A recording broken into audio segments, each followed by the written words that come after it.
In this video, I'm going to show you how you can add indicators to your chart on Tradingview. For more tutorials, make sure you subscribe, and let's get right into it. So if you're wanting to add indicators to your chart on Tradingview, a lot of people use stuff like moving averages and things like that. Personally, the only one that I would use is maybe an inside bar indicator.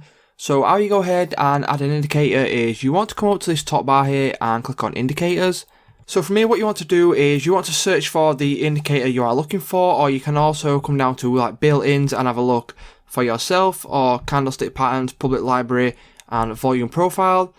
So I'm going to go ahead and I'm going to search for inside bar here.